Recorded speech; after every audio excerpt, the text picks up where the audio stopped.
Quýt tao kìa.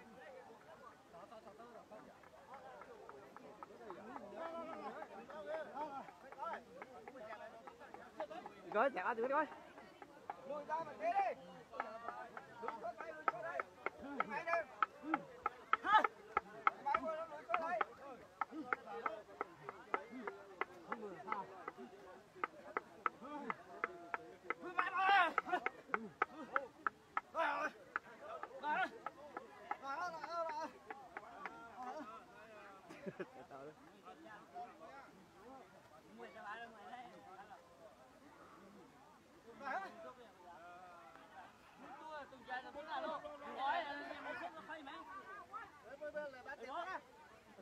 Quay cho chị cô á.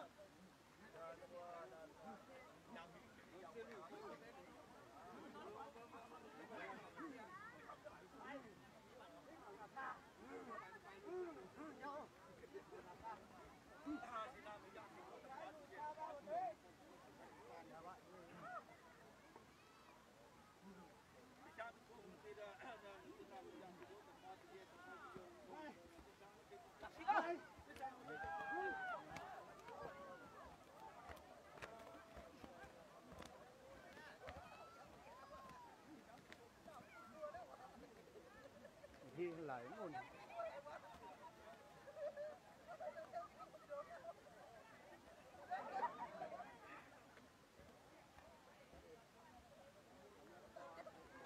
Phòng ơi.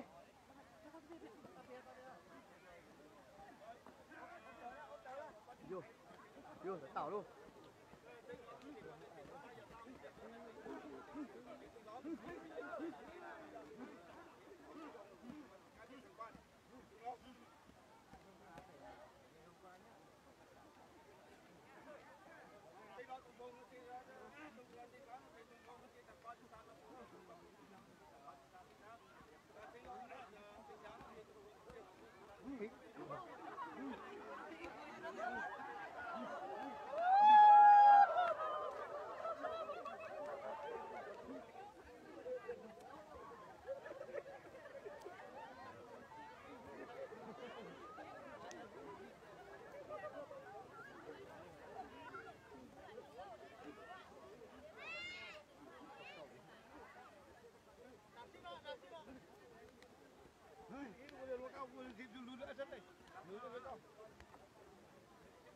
Dĩa lao có không bị nghe mà.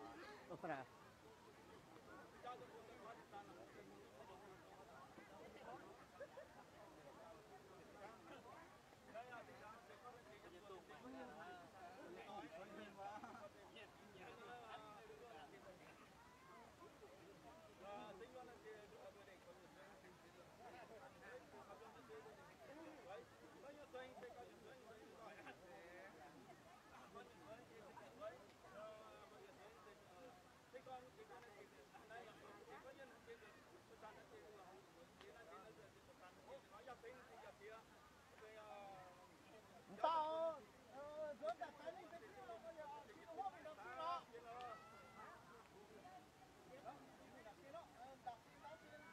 Ê, vào đây ra ngoài một tí, đứng con nó.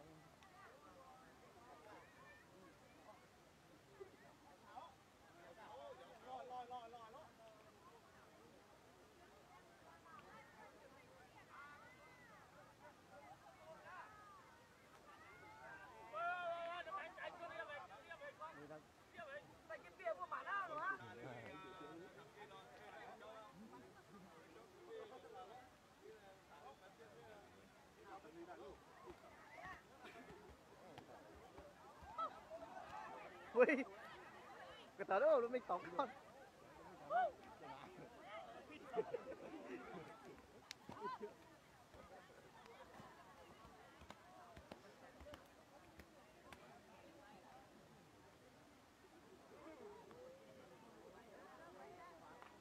Quay.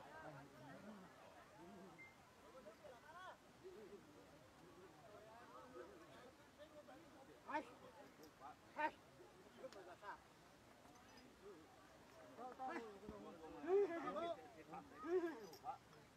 Lắm.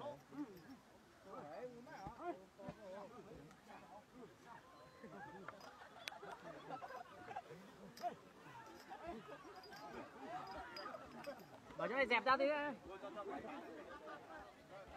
subscribe cho kênh Ghiền